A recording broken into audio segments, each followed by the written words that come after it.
Opportunity is everywhere. Even if it seems like in today's age, every market is saturated, I still think there's opportunity to break through any market with the correct persistency, work ethic, and time. I do believe that anyone can break through a marketplace. I also believe that there are thousands of products that have not been launched on the internet yet. And there's so many different avenues of creativity to explore to really find some serious success on Etsy or in e-commerce in general today. In this video, I'm going to be covering 3 serious Etsy store ideas that you technically, if done correctly, could quit your 9-to-5 job and produce a full-time income. The keyword in that sentence is if done correctly. All right, guys, let's get into it.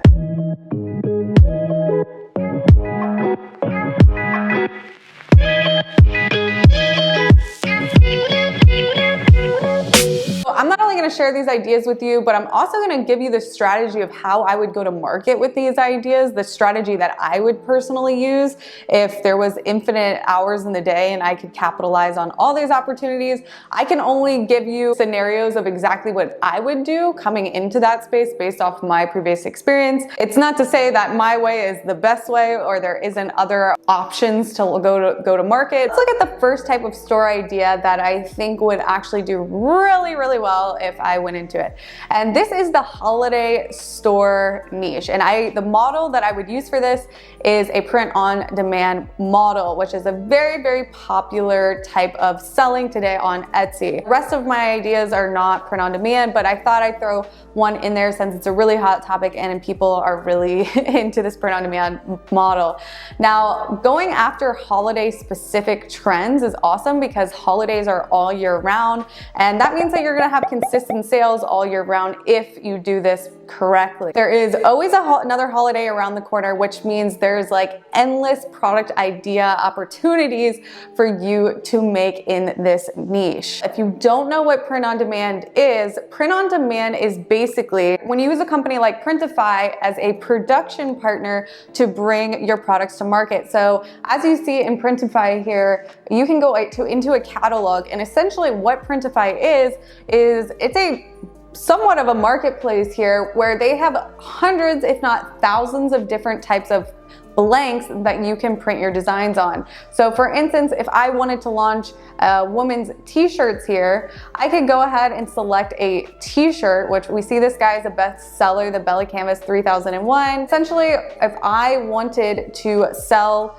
a t-shirt with a design on it, I would come in here and I would start designing a t-shirt, and I would supply this t-shirt with a design. I would basically make a design and I would put it on the shirt. This integrates with my Etsy store, and every time I get an order, essentially Printify is gonna fulfill the order for me. Now, I have a lot more in-depth videos on how to do print on demand with Printify, but for the sake of this video, I just want you to understand the concept of what the print on demand model is. Now, the really cool thing about Printify, like I mentioned before, is because Printify has so many different types of products, I would just literally be launching all my designs on a bunch of different products if the product makes sense for the design. So what would be my strategy to go to market with this type of store? Well, a couple of key moat building strategies for this type of model in this type of niche, specifically the holiday niche.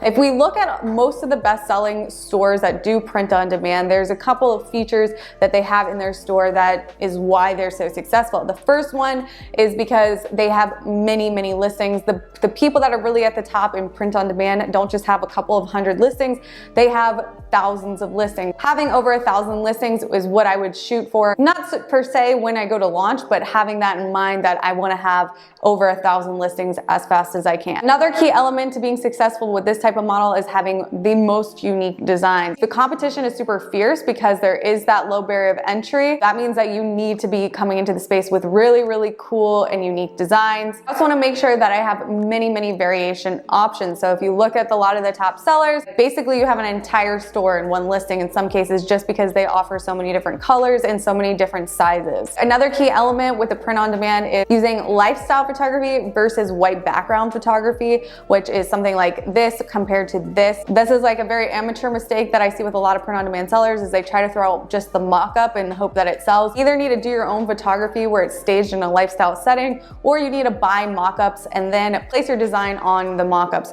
which there's a lot of different places that you can buy mock-ups for on the internet. The last two moat building strategies that I would do is make sure that I'm going after product ideas that would incentivize group sales. So having a family that has a bunch of matching ugly Christmas sweaters or something like that. Average order value gets increased because you're getting group sales. The last moat building strategy that I would make sure that I'm going to incorporate is having a low price on the front end. So a really common thing that print-on-demand people do, or a strategy that they do, is they take the least sold variation option. So maybe it's a green shirt in size extra small that almost never sells. What print-on-demand people do is they'll take that variation option and they'll throw a cheap price, like a break-even price, or maybe even a price where they're losing $1 or $2, because that price is gonna show on the front end. And so when people search that type of shirt, they're gonna see that price compared to all your competition. So you're gonna be more inclined to earn that click and then let the listing sell itself. Because as you know, the hardest part about all of this is just earning that click. Now let's go through an example for, say, Valentine's Day, since Valentine's Day is technically the next holiday that's coming up. I use a tool called Sales Samurai. Sales Samurai is my competitor analysis and product research tool. If I wanted to launch Valentine's Day shirts per se, I typed in Valentine's Day shirt. So we can see that Etsy search volume is super high here. Now Sales Samurai is gonna throw back to me a bunch of other keyword opportunities, and I can also sort them by search volume here to see which ones have the highest search volume. Now, if I scroll down, Sales Samurai is gonna give you the top listings with that keyword as well. So I can sort it by the most viewed over here. Let's just see right here. This is the second most viewed. This looks like it could potentially be a print-on-demand item. This has embroidery here. So Printify doesn't offer embroidery for shirts, but they do offer it for like hats, I believe. So could do some things with embroidery just on hats. So I'm gonna click on it right here. And so we know that it's selling pretty good because it's sitting in 20 plus people's carts right here. And it's a pretty funny take on a Valentine's Day gift. Making designs like this, not copying this, but doing a spin-off is what really is gonna sell moving forward with print on demand. Just coming up with more unique designs. And they do have their cheapest option here when I select toddler at $17.95, and it's actually a different shirt. So that's what I'm talking about by making one variation option the cheaper than the rest. Let's see what other ones Sales Samurai gives to us over here. This is another funny take on a shirt, and this is what that's what I'm talking about with lifestyle mock-up, lifestyle versus just it on a white background. So if I wanted to make a shirt like that, again, I'm gonna use Printify, probably using the Bella Canvas 3001. If I wanted to make designs, I would use a tool like Canva if I'm gonna be personally making them myself. Everything is pretty much drag and drop, and you can make your own designs. Or if you never made designs and you don't feel like you're a design person, you could hire somebody in-house to join your team on Upwork or Fiverr or something like that. And there is a lot of designers on Fiverr that you could bring in-house. Let's talk about some of the pros and cons of opening a store like this. Well, some of the pros is your startup cost is low. Like, it's extremely low compared to somebody that needs to go out and pay for a bunch of inventory and that may or may not sell. With this model, you don't have to do that because you don't actually pay for the item until your customer pays you for the product. So that's a really, really big advantage, and you can scale a business really high because you don't really have that cash flow problem that normal stores have, like say me, where you're holding everything in-house. Also, something like this is easily scalable. So if you want to make more money, you just launch more things. And it's just kind of a matter of the most creative designs and how fast you can get those designs to market. Now, the negative side of this is models like this do tend to be more competitive because there is that low barrier of entry, ness to it, I guess you could say. There is more competition, which then means that you may have to spend more money on marketing. Some people that teach Printify tell you don't just start spending a bunch of money on ads in the beginning. Only spend money on listings that start to make organic sales, which there's pros to cons to that too. I'm more of a proponent of spend as much money as possible to rip off the band-aid as fast as possible so you can scale faster. Either way, you could go either way. It's just depending on what you're comfortable with and what your budget is. Another kind of negative thing with this is that there's a lot of copycats. So with the print-on-demand space, because it's just a matter of getting in Canva, making a design, adding it to a blank, and then posting it, people see that a design's working, and then you have a bunch of people copying you, which is super annoying. But if you're gonna go into this type of model, you just have to know that that's part of it. And it's not true just for print on demand, it's true for anything that ends up selling pretty well. It's just a lot easier in print on demand. Finally, let's talk about the tools that you're gonna need to start a store like this. So you're gonna need Sales Samurai, you're gonna want a tool like Canva. Canva's like Photoshop for beginners to make the designs. And finally, you're also gonna need Printify. All right, let's go into idea number 2. Now, this idea is something that I really would have fun doing. It would be a gift box store. The business model would be you're holding all the inventory in-house. So that means that you're basically going to be creating gift boxes for a number of different holidays and events. You're like, what do you mean, Hannah? What types of holidays and events get gift boxes? Well, you could do Valentine's Day gift boxes. You can do baby shower gift boxes, engagement gift boxes, birthday gift boxes, bachelorette gift boxes, sympathy gift boxes if someone passes away. Really cool thing with this model that I like a lot is there's a lot of ways that you can build a moat around yourself, meaning that you can make yourself stand out really easy compared to your competition, and there's not that much competition if you do this properly. Another really cool thing about this that I like is that because it's a gift-giving product, people are inclined to spend more money, especially when you have a tier of upsells, which is with this model, you could do that really easily. So for instance, you could buy an intro offer of maybe a gift box that only has 4 little gifts in it. Or then you could do a middle tier where maybe you get 6 gifts. And then maybe you could have a higher tier where you get 6 gifts plus a personalization component to it where the name is on the candle or the name is on the outside of the box or something like that. There's always a group of people that are always gonna buy that highest tier thing. So that means that you can really have a lot of opportunity to easily increase your average order value just by enhancing the boxes.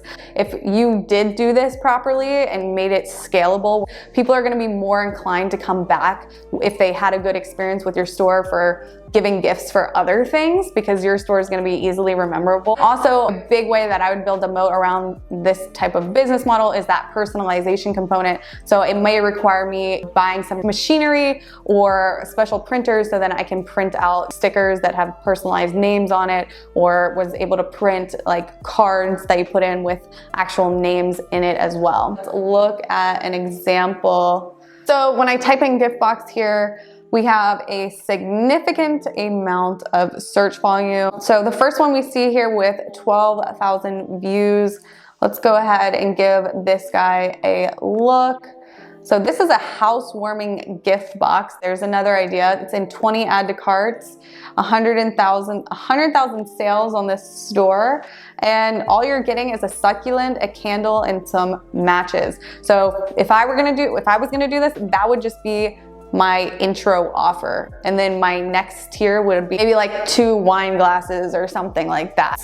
And then maybe my highest tier option would be a personalized card with the actual people's name on it, 2 wine glasses, and the succulent and the candle. And from a marketing standpoint, these guys are spot on with their marketing. This is speaking to a great customer avatar who's looking to give a gift to somebody for a new home, because this is super trendy. Their fonts and their color scheme, everything is on point. So 5 stars to this guy. Let's talk about some pros and cons to opening up a store like this. Pros, it's really easy to get a high AOV, a high average order value with those add-ons or those upsells. When you have a high order value, that helps Etsy want to promote you more, because if you make more money, Etsy's making more money. So if you're doing things with upsells with these gift boxes, then guess who's Etsy's gonna favor? They're gonna favor your store over somebody else selling the same thing. Another big pro, it's easy to stand out. out because like I said, there's not that much competition doing this properly. Another big pro from an inventory standpoint, you could use a lot of the inventory like lip balm or candles. Like you could cross use the products that are in the gift box. So it might seem like you have to have all this inventory, which you will need to have a significant amount of inventory, but you'll be able to make a lot of listings off the same products essentially.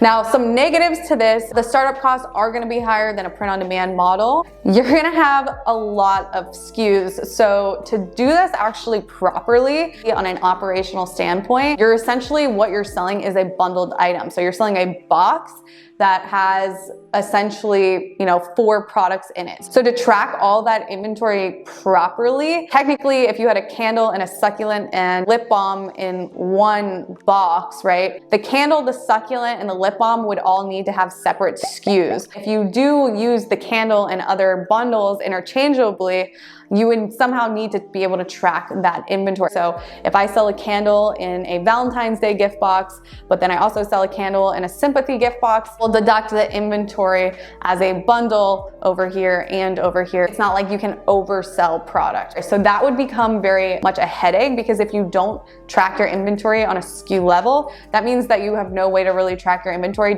other than just looking at your shelf and seeing what you have left, which is a super inefficient way to keep track of all your inventory. And if you have hundreds of gift boxes that you're offering, it's going to become very hard for you to track your inventory as you're making sales in real time. So something that you can use to combat this and actually set up bundled items properly, a tool that I use for all of my brands when I bundle items is called Sum Tracker. In Sum Tracker, you have the ability to set up bundles. The bundle itself will have a SKU. So like the example that I showed you, if someone buys that variation option and it's comprised of a candle and a succulent, right? When someone buys that variation option, it's going to deduct the candle and the succulent inventory from all of the other listings where those products exist inside the listing. Hopefully that doesn't confuse you, but the moral of the story is, a negative to this business model, it's going to be a nightmare for you to track your inventory if you don't have some way to track your inventory on a per product basis. Another negative, or something that's a lot more difficult with a model like this, is you're going to have to source products from multiple places. So you're just going to have either a lot of production partners or people helping you make stuff basically for this type of business model, which that's just a lot more upfront work. But once you systemize these processes of getting these products, it would be a pretty smooth sailing to bring it all together. And finally, the last negative to this, to be able to add that personalization component, yeah, you're probably going to need a special printer or a certain machinery to be able to either print personal stickers out or personalized cards, stuff like that. So there's going to be a lot more extra legwork. Again, I still think it's worth it because so many people aren't going to be willing to do that amount of work when it comes to gift boxes. And if you're willing to put all of this on a system and eventually offload that work to an employee, that could be super, super powerful, because all of that is just a bunch of little standard operating procedure, SOP processes that you need to be put in place. And once they're put in place, then it should run pretty efficiently. Finally, the tools that you're gonna need for a business model like this is Sales Samurai, obviously Canva. I mean, Canva is just a no-brainer. You're also gonna wanna get Sum Tracker, because Sum Tracker is gonna be the only way that you're gonna be able to track your inventory. The last business model that would absolutely crush is a personalized jewelry store. This model would flourish really, really well if you do everything in-house and you actually own the machinery to do engravings on jewelry. Basically found a good production partner that can give you good quality jewelry, either silver or gold, where you could bring that jewelry in-house and then have the machinery to do personalization on that jewelry. That would be super powerful. Another alternative to that, if you can't afford the machinery or it's just over your head, which I've seen this model so many times, you partner with those like mom and pop shops that will be willing to do it with you. You pay them to do the personalization component. And in the beginning, to build rapport with them, you might not make money in the beginning because you don't have too many sales, but over time, as you build that relationship with that production partner, get your costs down to do that personalization component, because this personalized jewelry on Etsy absolutely does insane. Like, I think everybody at this point knows who Caitlin Minimalist is. I mean, I'm pretty sure they're the top seller on Etsy. And the reason being is because they do personalization on everything. So like I said, you either get the machinery to do this in-house, or you would need to go find a production partner to do personalized necklaces, earrings, rings. Moat building strategies with a model like this is one, just the personalization aspect. Like, a lot of people want to sell jewelry. I consult on a lot of jewelry stores, but honestly, the people that really crush it in jewelry, especially fast fashion jewelry, are the people that are offering personalization. So personalization component, also quality, so having good quality jewelry that lasts. Another big thing that I would recommend people do, similarly to having a tiered system of upsells, with this you could also do that, but with bundled sets. So instead of just getting one necklace, you have the opportunity to buy the one, the two, or the third option would be to buy both. You don't have to add both to the cart separately. If you buy the bundled option, you get both necklaces with one add to cart. That's when you need some tracker to bundle that option for you, for them to be able to have the one-click purchase on 2 necklaces. Bundling creates the perception of getting more for less, because maybe they're getting a couple dollars off if they buy the full set option versus the 2 necklaces separately. Another moat building strategy is having many listings. So if you look at the Caitlin Minimalist, I think they have a solid 1,200 listings. That doesn't mean you need to have 1,200 listings per se, but you do want to get into the hundreds of listings with jewelry as well. Finally, the tools that you're going to need for this is you're going to need Canva, obviously. You're going to need Sales Samurai, and you're going to need some tracker to do that bundling. My name is Hannah Gardner. If you've stayed till the end, thank you. And thank you for watching my videos. I basically have been selling on Etsy since 2019, and I've been documenting that journey. Comment some love if you feel like you did get value. That honestly, like, it means a lot to me to hear some feedback from you all. So thanks guys. I will see you in the next video. Bye.